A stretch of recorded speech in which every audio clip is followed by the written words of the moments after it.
The air inside the Obsidian, New York's most pretentious steakhouse tasted of truffle oil and old money. For Serafina Sterling, it tasted like exhaustion. At 26, Sarah wore the invisible armor of the service industry, a stiff black waistcoat, a forced smile, and the ability to disappear while standing in plain sight. Table 4 was the problem. It had been the problem all night. Seated at the head of the table was Kieran Stone. To the Wall Street journals, Stone was a venture capitalist with heavy interests in Tokyo real estate. To the shadows of the underworld, he was Kenji Sato, the Oyabun of the Sato Gumi, a man who had exiled himself to America to clean his money. He was striking sharp cheekbones, a suit cut by a tailor on Savile Row, and eyes that looked like poured concrete. Opposite him sat Dominic the Butcher Rossi. Rossi was loud sweating through his Brioni suit and drinking a 1995 Chateau Margaux like it was soda. Between them sat the interpreter, a nervous man named Arthur. Sarah refilled the water glasses, her hand steady. She knew the rules. Be furniture, be invisible. But she couldn't help but listen. Her grandmother had raised her in a tiny apartment in Osaka until she was 12, forcing her to memorize kanji until her fingers bled. Sarah spoke Japanese better than she spoke English, a secret she kept hidden under her American accent and her waitress apron. "Tell him," Rossi growled, stabbing a fork into his steak, "that I need the shipping routes secured by Friday, or the deal is off." Arthur the interpreter turned to Kenji. He spoke in Japanese, but his voice trembled.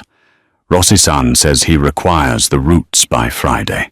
He also says your organization is weak and he will crush you if you fail." Sarah froze. The water pitcher hovered an inch above the crystal glass. Rossi hadn't said that. He hadn't insulted the organization. He hadn't threatened to crush anyone. Arthur was adding words. Dangerous words. Kenji's face didn't move, but the temperature in the room seemed to drop 10 degrees. He slowly placed his chopsticks on the rest. He looked at Rossi, his eyes narrowing. Rossi, oblivious to the mistranslation, smiled greasy and wide. "Well, what's he say?" Arthur turned back to Rossi. "Mister, Stone is considering your generous offer." It was a lie, a double-blind setup. Arthur was trying to start a war. He was likely on the payroll of a third party paid to ensure Rossi and Kenji killed each other tonight. Sarah saw Kenji's right hand drift beneath the table. She saw the slight bulge of a suppressor against the fabric of his jacket. He was going to shoot Rossi right here, right now, based on a lie. If shots were fired, the bodyguards would unleash hell. Sarah was in the crossfire. She didn't think, she didn't calculate. "More water, sir," Sarah asked loudly, stepping directly between Kenji and Rossi. The table went silent. The bodyguard behind Kenji twitched his hand, moving to his lapel. Sarah looked directly at Kenji. She dropped the submissive waitress act. She locked eyes with the killer. "The interpreter is lying to you, Sato-sama," she said, her Japanese flawless, utilizing the high formal register of the Kyoto elite. "The man opposite you is crude, but he did not insult your family. He only asked for the schedule. The interpreter is trying to provoke you." The silence that followed was heavy enough to crush bones. Arthur the interpreter turned pale, his mouth opening and closing like a dying fish. She doesn't know what she's... Kenji didn't look at Arthur. He didn't look at Rossi. He stared at Sarah. For a lingering second, he analyzed her, the fray on her collar, the scar on her thumb, the terrified dilation of her pupils. "Is that so?" Kenji replied in English, his voice a deep, smooth baritone. He didn't have an accent. Sarah switched to English. "Yes."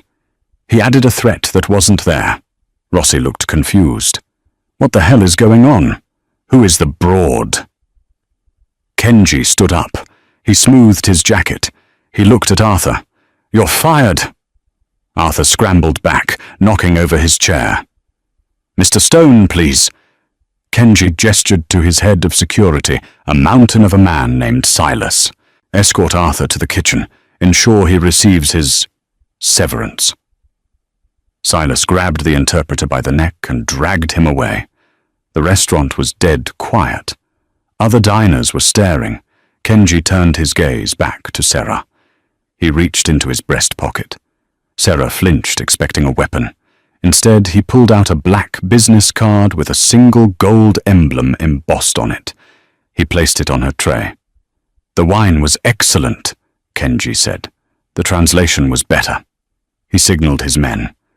They rose in unison. Kenji left Rossi, sitting there confused and furious with a half-eaten steak and a failed war. Sarah stood trembling in the middle of the dining room. Her manager, a petty tyrant named Gerald, stormed over his face purple. "You're fired, Sterling. Get your things and get out. You embarrassed our best client." Sarah looked at the black card on her tray. She had saved a life, maybe a dozen lives, and lost her livelihood. But as she touched the card, she felt a cold dread in her stomach. Men like Kenji Sato didn't give out cards. They gave out sentences. 3 days later, Sarah was sitting in her studio apartment in Queens, staring at the eviction notice taped to her door. The radiator was clanking a rhythmic, metallic death rattle that matched the pounding in her head. She hadn't called the number on the card. She had burned it. She knew who Kenji Sato was. Not the sanitized version in Forbes, but the real one.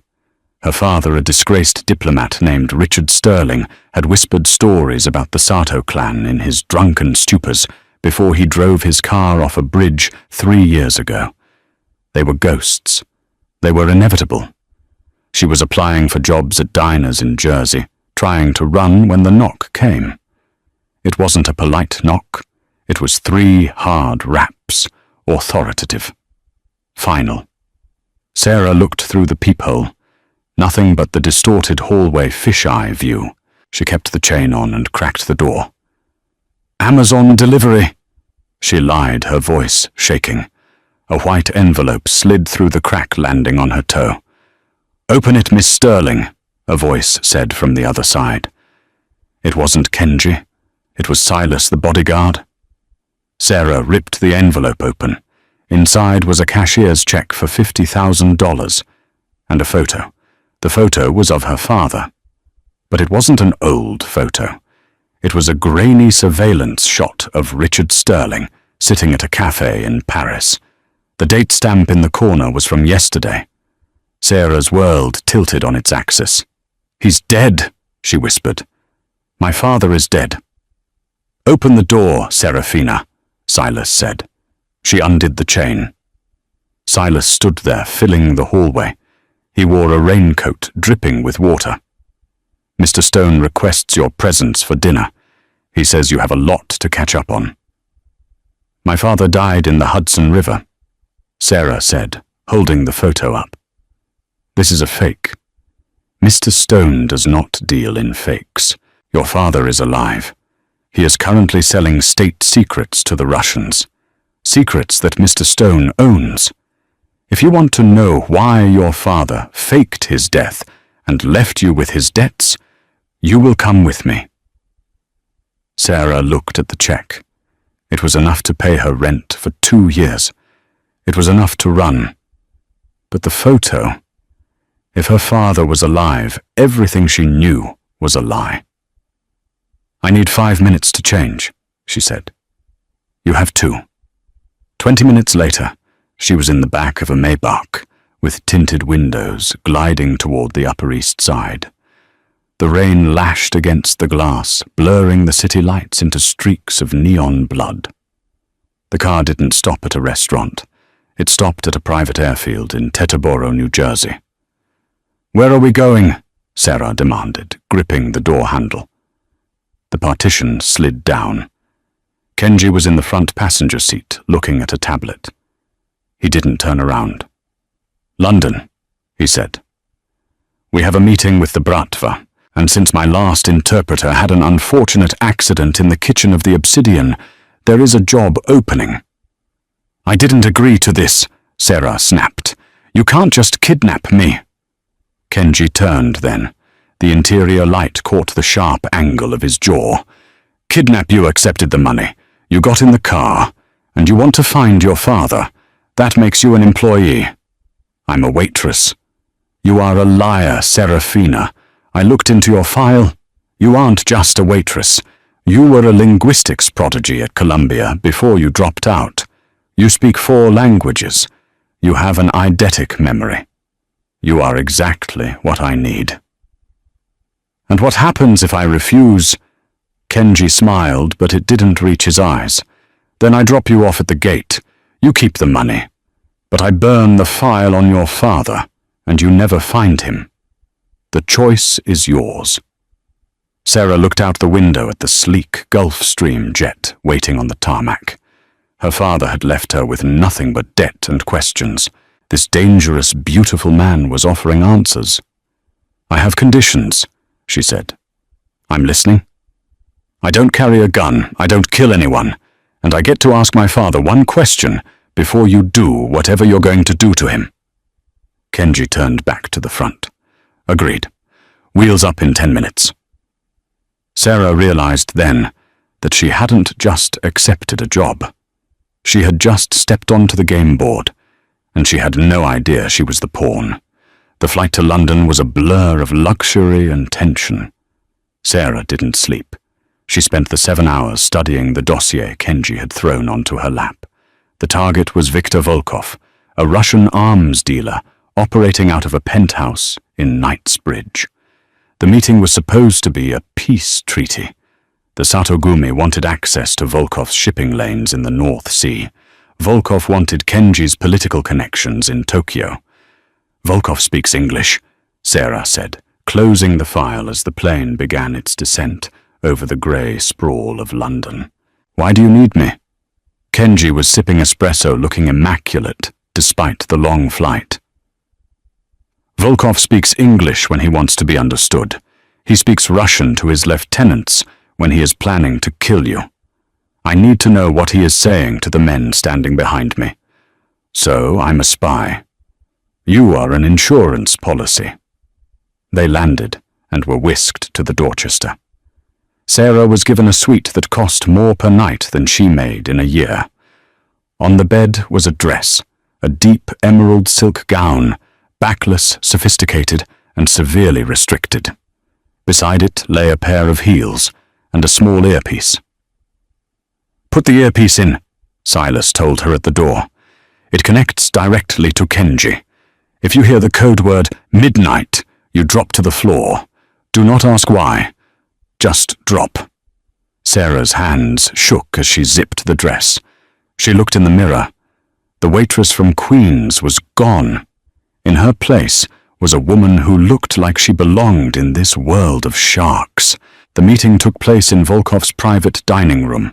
The walls were lined with original Francis Bacon paintings, grotesque screaming faces that matched the knot in Sarah's stomach.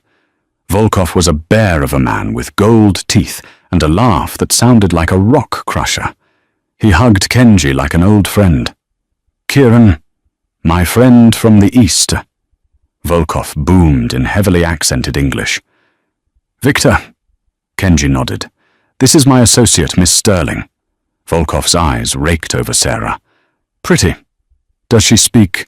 "Only when necessary," Kenji said. They sat. The table was laden with caviar and vodka. As the negotiations began, Sarah sat silently, eating nothing. She tuned her ears to the background noise. Volkov's men were standing by the perimeter. 2 of them were whispering near the service entrance. Sarah concentrated, filtering out the clatter of silverware. "The soup," one Russian whispered. "Wait for the soup." "Is the antidote ready for the boss?" the other asked. Sarah's blood ran cold. It wasn't a shooting. It was poison. Volkov was currently toasting Kenji, raising a glass of vodka. To partnership and to the soup, the chef's specialty. The waiters were bringing in bowls of borscht. The steam rose, smelling of beets and dill and death. Sarah looked at Kenji. He was reaching for his spoon. She couldn't shout. If she shouted, they would just shoot them. She had to be smarter. She tapped her water glass with her fingernail, a sharp, rhythmic ting-ting-ting. It was Morse code. SOS. Kenji paused. He looked at her. He knew the code. Sarah locked eyes with him and glanced at the soup, then at Volkov's untouched bowl. Kenji smiled at Volkov. "Victor, in my culture, it is customary for the host to take the first sip of the soup to honor the guest." Volkov's smile froze. "Is that so? Here we eat together." "I insist," Kenji said softly, "unless there is a reason you do not wish to eat it." The tension in the room snapped tight. The guards by the door reached into their jackets. Volkov stared at the soup. He knew he was caught. He laughed, a low, dark sound. "You are sharper than you look, Stone." Volkov flipped the bowl. The red soup splattered across the white table like a crime scene. "Kill them," Volkov said in Russian. "Midnight," Kenji whispered. Sarah dropped. The room exploded. Kenji flipped the heavy oak table onto its side, creating a barricade, just as the machine gun fire tore through the air. He grabbed Sarah by the arm and hauled her behind the cover of the wood. Splinters rained down on them. "You knew!" Sarah screamed over the gunfire. "You knew they were going to try it!" Kenji pulled a handgun from a holster at the small of his back. "I suspected. You confirmed it. Good work, Sterling. We're going to die here. Not today." Kenji looked at the ventilation grate near the floor. He shot the hinges off. "Go. Crawl. I am wearing a $3,000 dress. Crawl or bleed, Serafina." She crawled. She squeezed into the dusty, narrow metal duct, the silk of her dress tearing on the screws. Kenji followed, firing 2 shots behind him to suppress the Russians. They scrambled through the dark tunnels of the hotel's infrastructure. It was hot, claustrophobic, and smelled of grease. When they finally kicked out a grate into the laundry room in the basement, they tumbled onto a pile of hotel towels, gasping for air. Sarah was covered in dust, her hair a mess, her dress ruined. She looked at Kenji. He had a smudge of dirt on his cheek, the only imperfection on him. Adrenaline was pumping through her veins like fire. She should be crying. She should be hysterical. Instead, she started laughing. It was a manic, terrified laugh. "The soup!" she wheezed. "It was the damn soup!" Kenji looked at her, and for the first time the mask slipped. A genuine amusement softened his eyes. He reached out and wiped a smudge of soot from her forehead. His thumb lingered on her skin for a fraction of a second too long. "You have good ears, Serafina," he said softly. "But now we have a problem." "What problem?" Volkov wasn't acting alone. He took a call right before we entered. I read his lips. Sarah froze. Who was he talking to? He was talking to someone in New York. Someone who knew we were coming. Someone who gave him the order to kill us both. Kenji stood up and offered her a hand. "There is a traitor in my organization, Serafina, and until I find him, we are both ghosts. We can't go back to the hotel. We can't go to the airport. So where do we go?" Kenji checked the magazine of his gun. "We go to the one place nobody will look for a Japanese mob boss and his interpreter. Which is the underground," Kenji said. "Welcome to the real London, Miss Sterling." The laundry room of the Dorchester was a humid trap, but the streets of London were a cold labyrinth. Kenji and Sarah emerged from the service exit into a back alley that smelled of wet brick and refuse.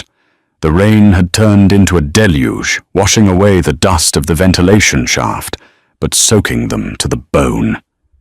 "We need a car," Kenji said, his voice tight. He was favoring his left side. Sarah looked at him, squinting through the rain. You're hurt. A graze from the wood splinters. It's fine. It wasn't fine. A dark stain was blossoming on the side of his white dress shirt, just above the hip.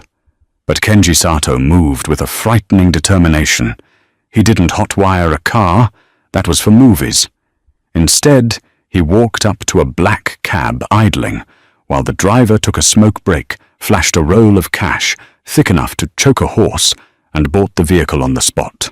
The driver, a bewildered man named Nigel, was left standing in the rain holding £5,000, while Kenji sped off, shifting gears with his uninjured hand. You drive like a maniac. Sarah gripped the dashboard as they swerved around a double-decker bus. I drive with purpose, Kenji corrected. Check the glove box. There should be a first aid kit, or at least vodka. They drove east, away from the polished facades of Maybach, and into the graffiti-laden grit of Shoreditch. The city changed. The lights became harsher, the shadows deeper. They ditched the cab 3 blocks from their destination and walked the rest of the way. Kenji led her to an unassuming, heavy steel door sandwiched between a curry house and a derelict warehouse. He punched a code into a keypad hidden behind a loose brick. The door hissed open. The safe house was a converted loft. It was stark cold and filled with dust sheets, but it had electricity and running water. Lock the door, Kenji commanded, as he collapsed onto a leather sofa, his face draining of color. Sarah secured the deadbolts, 3 of them. When she turned back, Kenji had removed his jacket and unbuttoned his shirt. The wound was ugly, a jagged tear where a bullet had grazed his oblique muscle. It wasn't deep enough to kill, but it was bleeding sluggishly. I need you to stitch it, Kenji said, throwing a small medical kit onto the table. I can't reach the angle. Sarah froze. I'm a waitress, Kenji, not a surgeon. You have steady hands, Serafina. I saw you pour wine during an earthquake of a translation error without spilling a drop. Thread the needle. Sarah washed her hands in the kitchenette sink, her heart hammering against her ribs. She returned to him, kneeling beside the sofa.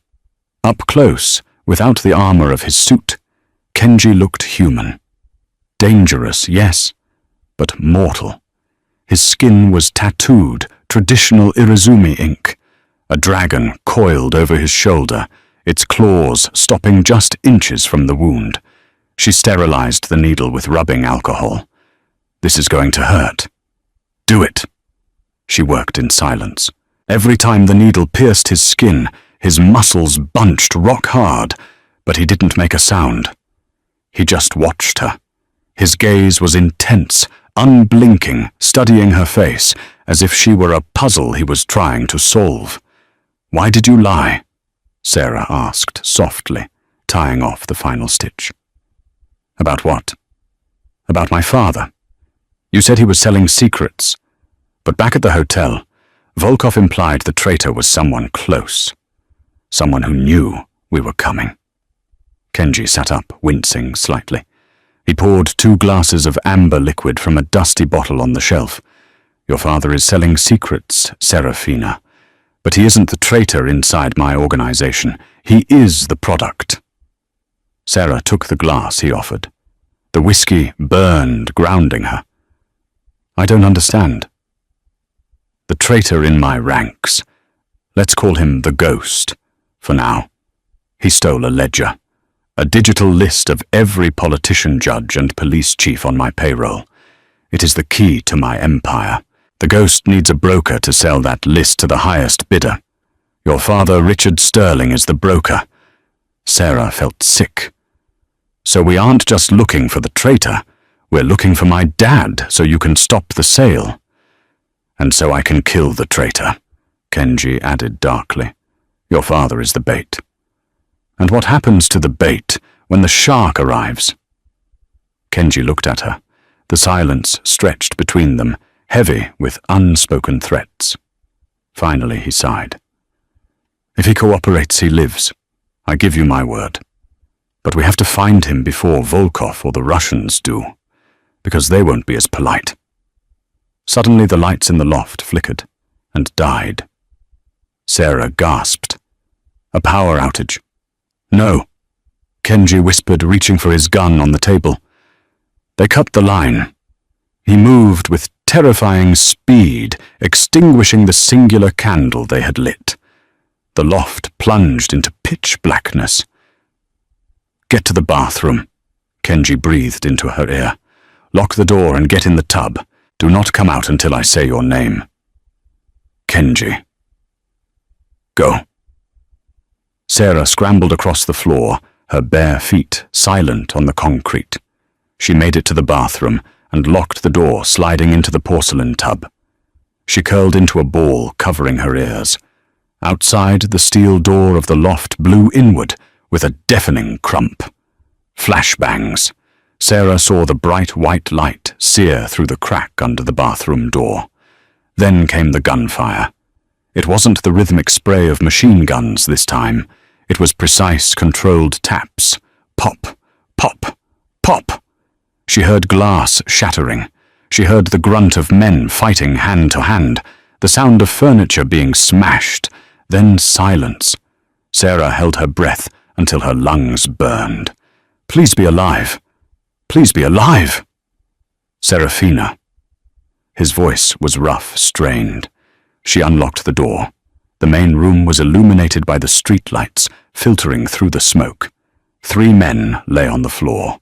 They were dressed in black tactical gear, wearing no insignias. Professionals. Kenji was standing over one of them, holding a phone he had pulled from the dead man's pocket. He was bleeding from a cut on his cheek, but he was alive. They found us fast, Kenji said, looking at the phone screen. Too fast. How? Sarah stepped over a shattered lamp, trembling. Tracker, Kenji said. He looked at her. Not on me. I swept myself. He walked toward her. For a second, she thought he was accusing her. But he reached out and gently took her wrist. He lifted her left arm and inspected the seam of her emerald dress. There, he said. Buried in the thick hem of the cuff was a tiny flat disc, smaller than a dime. Volkov's men didn't plant this, Kenji said, crushing the device between his fingers. Volkov wanted us dead at the dinner. He wouldn't need to track us if we were dead. Then who? The person who gave you the dress, Kenji said. My head of security. Silas. The realization hung in the air like toxic smoke. Silas. The mountain of a man who had dragged the interpreter away. The man who had handed Sarah the envelope. The man who had been at Kenji's right hand for 10 years. He checked the perimeter. Kenji said, his voice dangerously calm. He arranged the flight. He gave you the dress. Why didn't he just kill you in New York? Sarah asked. Because in New York, I am surrounded by loyalists. If I die there, a war starts that Silas cannot control. But if I die in London, killed by Russian rivals during a peace summit, Silas returns home as the grieving avenger. He takes the throne, blames Volkov, and no one questions him. Kenji walked to the window, looking out at the rain-slicked streets. He thinks I'm dead. The hit squad hasn't reported back yet. We have a window of time. To run. To attack. Kenji turned to her. The phone I took from the assassin. It has one outgoing message sent 10 minutes ago. Target acquired. Asset is with him. I'm the asset, Sarah realized. Yes. Which means Silas needs you alive. Probably to unlock something of your father's. Richard Sterling likely encrypted the stolen list with a key only his daughter would know. A date, a name, a phrase. My father loves puzzles, Sarah whispered. He used to send me letters in cipher when I was in boarding school. Kenji handed her the assassin's phone. We are going to call Silas, and we are going to tell him he missed. That sounds suicidal. It's psychological warfare. If he knows I'm coming, he will panic. He will try to liquidate the merchandise immediately. He will call your father." "And we trace the call," Sarah finished. They left the loft, stepping over the bodies of the hit squad. Kenji took a tablet from one of the dead men's packs.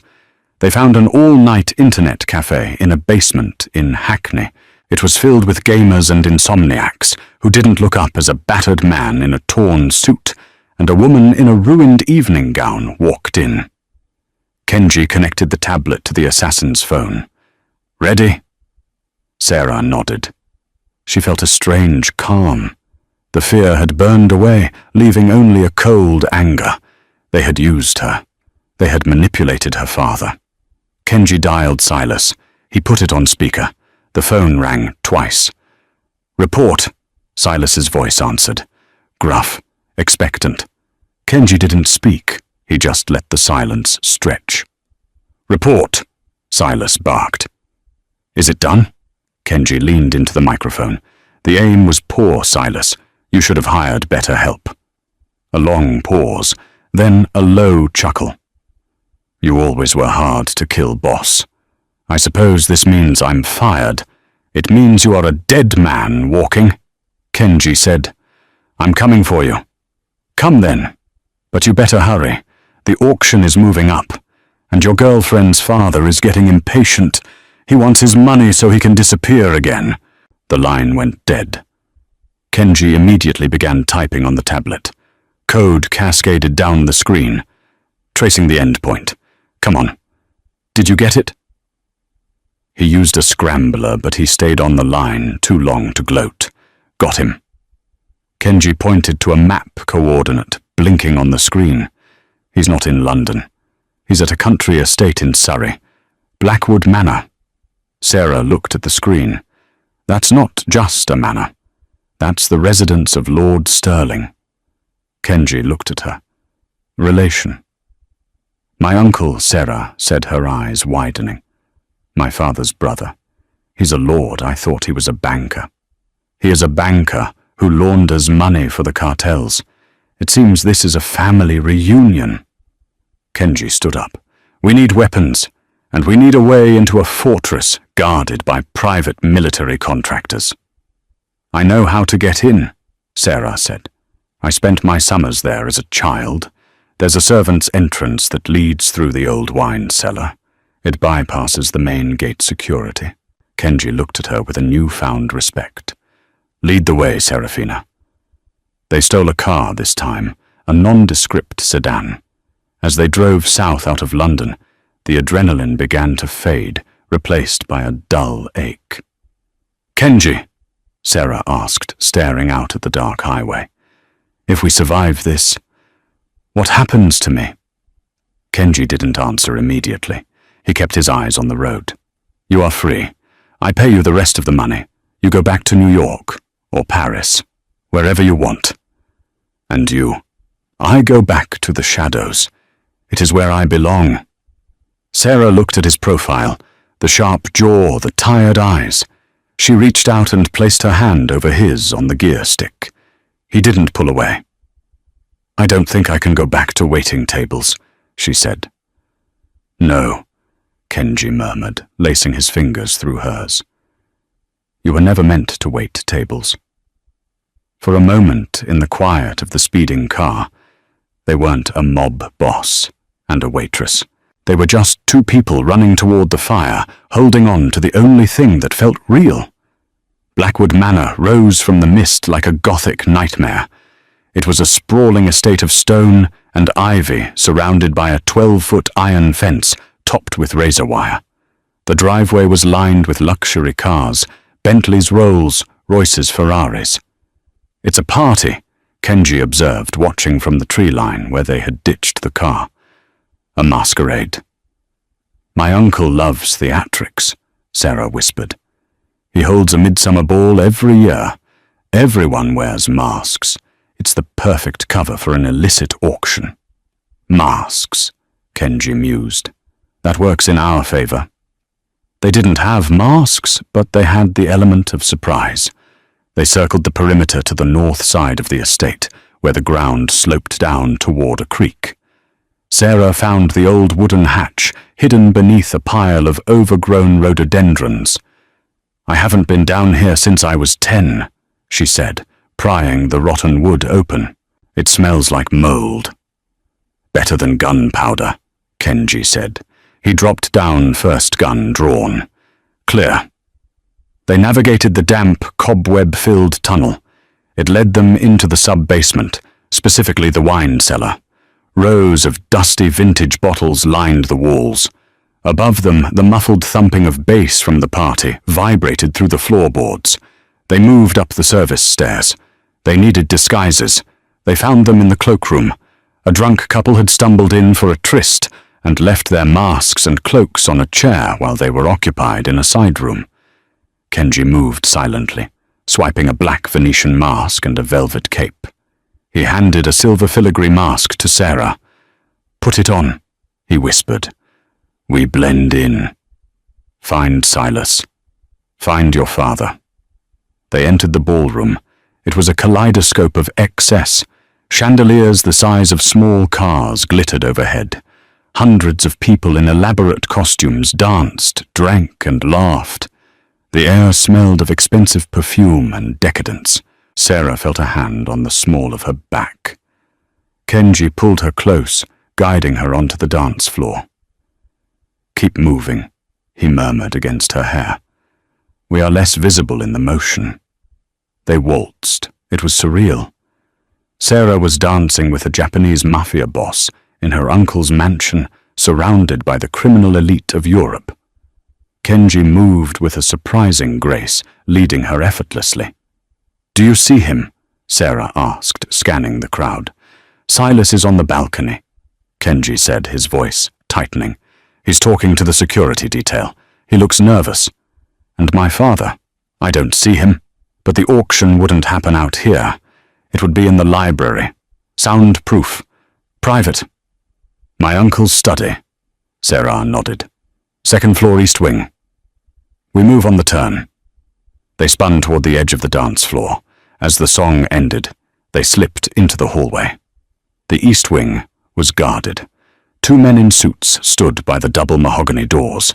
"I can take them," Kenji said, reaching for his weapon. "No," Sarah said. "Too loud. Let me."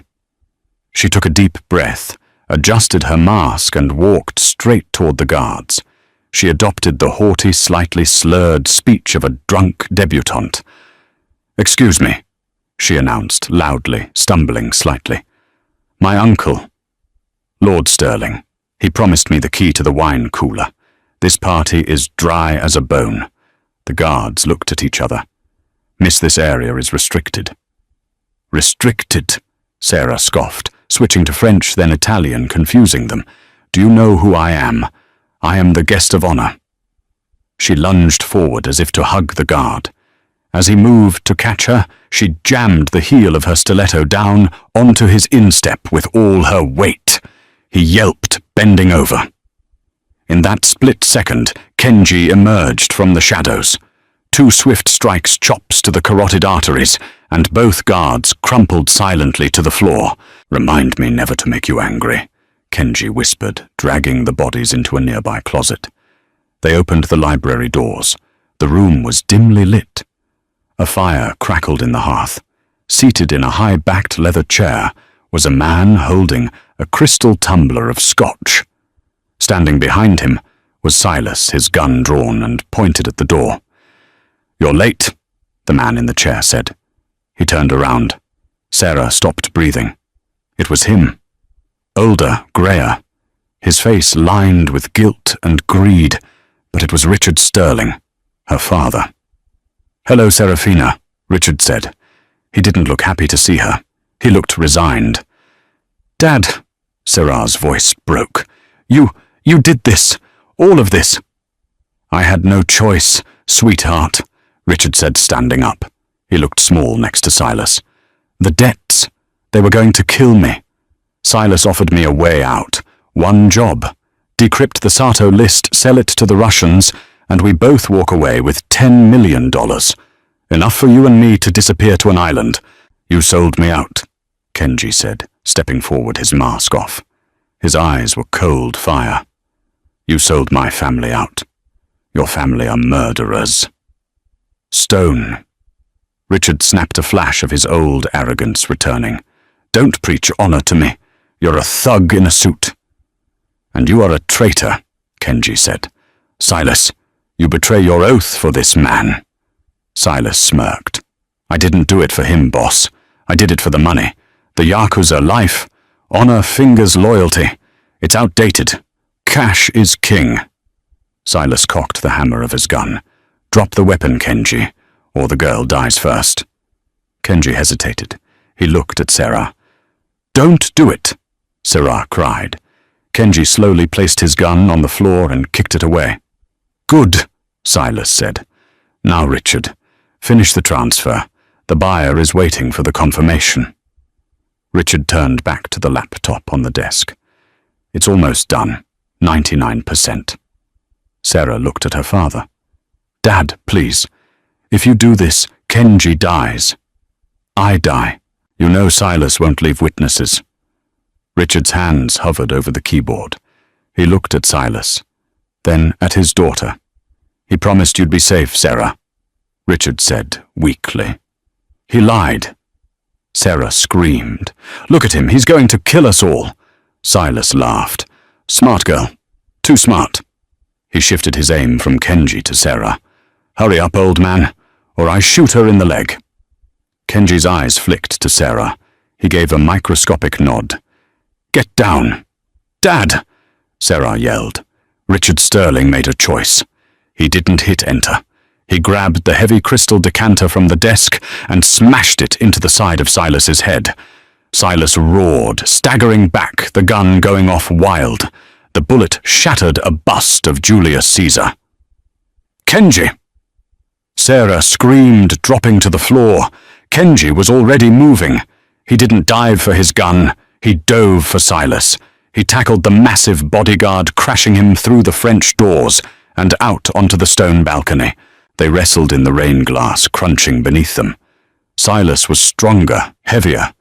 He punched Kenji in the wounded side, making him gasp in pain. Silas wrapped his hands around Kenji's throat, squeezing. Die, you stubborn son of a bitch, Silas grunted. Sarah scrambled for Kenji's dropped gun. She picked it up. It was heavy. Her hands shook. She ran to the broken doors. Silas was choking the life out of Kenji. Kenji's face was turning purple. Let him go, Sarah screamed. Silas didn't stop. He didn't even look at her. You won't shoot, girl. You don't have the guts. Sarah thought about the restaurant. She thought about the soup. She thought about the way Kenji had held her hand in the car. She didn't aim for the head. She aimed for the shoulder. Bang! The recoil nearly dislocated her wrist. The bullet missed the shoulder. It hit Silas in the neck. Silas froze. His grip on Kenji loosened. He reached up, touching the wound, looking at the blood on his fingers in disbelief. He tried to speak, but only a gurgle came out. He slumped sideways, toppling over the balcony railing, falling into the dark hedges below. Silence returned to the room, broken only by the wind and the distant music of the party. Kenji coughed, gasping for air, clutching his throat. He looked up at Sarah. She was standing there, the smoking gun hanging from her hand, tears streaming down her face. Richard Sterling stood by the desk, pale as a ghost. Sarah, Richard started. Don't, Sarah whispered. She turned the gun toward her father. Sarah, I saved you, Richard pleaded. I hit him. You sold us, she said. You sold me. Kenji stood up, using the doorframe for support. He walked over to Sarah and gently took the gun from her hand. It's over, Kenji said softly. The police are coming, Richard said, looking out the window. Someone heard the shot. We have to go. We, Kenji asked. He looked at Richard. There is no we, Richard. You are going to stay here and explain to the police why there is a dead mercenary in your garden. They'll arrest me. Better prison than what I would do to you, Kenji said coldly. He grabbed the laptop from the desk. "I'm taking this." He took Sarah's arm. "Come. We have to leave before the lockdown." Sarah looked at her father one last time. He looked pathetic, small and selfish. "Goodbye, Dad," she said. They ran. They fled through the servants' entrance, back through the wine cellar, back into the night. They reached the car just as the sirens began to wail in the distance. As they sped away, Kenji looked at Sarah. She was staring at her hands. "You saved my life," he said. "I killed him," she whispered. "You did what was necessary." Kenji pulled the car to the side of the road, miles away from the estate. He turned off the engine. "Listen to me," he said, forcing her to look at him. "You are not a killer. You are a survivor. There is a difference." He leaned in. The air between them was electric, charged with the violence and the relief of survival.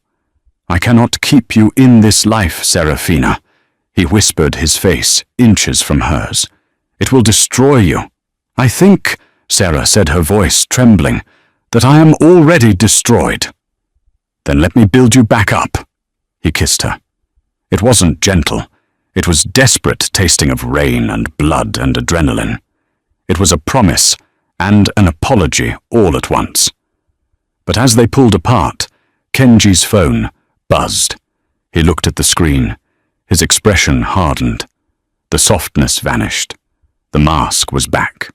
"What is it?" Sarah asked, dread pooling in her stomach. "The laptop," Kenji said. "I just got a notification. The file transfer.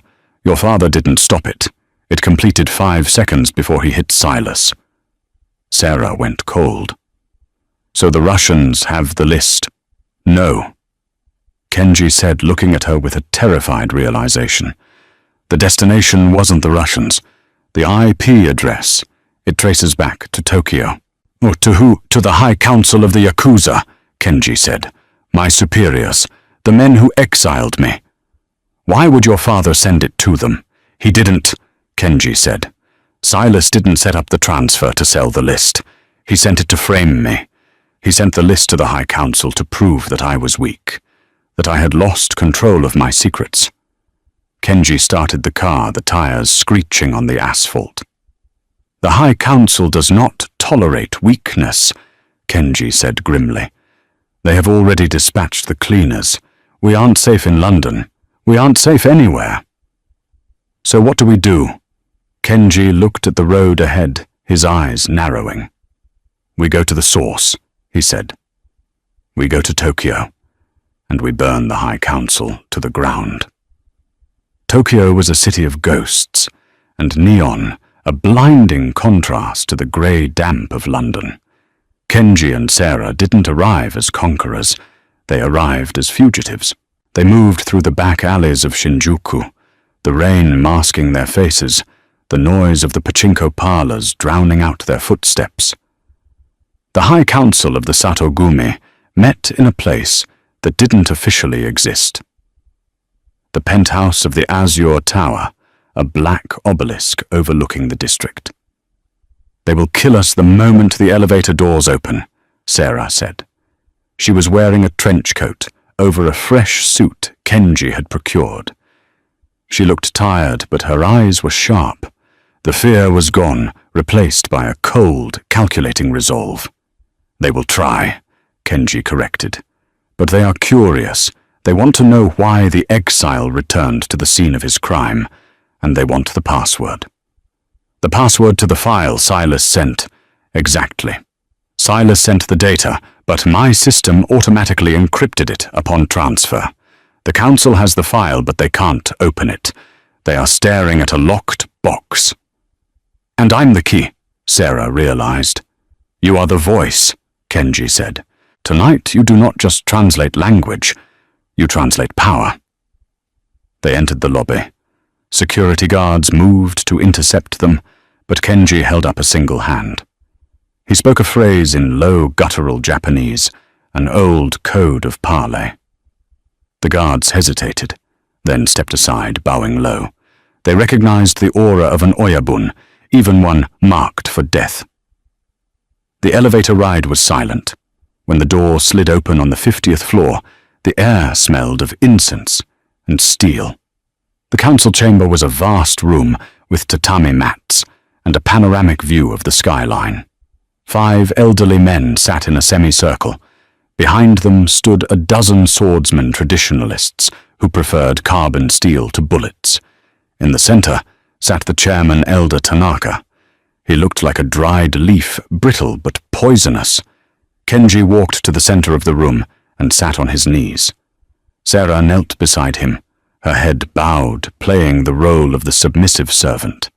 "You have some nerve, Sato," Tanaka rasped in Japanese. "You lose control of your territory. You let a foreign dog like Silas steal your secrets, and now you come here to beg." Tanaka looked at Sarah. "And you brought a pet. How quaint." The room fell silent. They waited for the interpreter to speak. Sarah raised her head. She didn't look at Kenji. She looked directly at Tanaka. "The Oyabun does not beg," Sarah said, her Japanese perfect, her tone dripping with the icy formality of an executioner. "And he didn't lose the secrets. He delivered them to you." Tanaka frowned. "What is she saying?" Kenji remained silent, his face a mask. He was letting her lead. "The file you received." Sarah continued, rising to her feet, a breach of protocol that made the swordsman tense. "It is not a list of Kenji Sato's weaknesses. It is a list of yours." The council members shifted uneasily.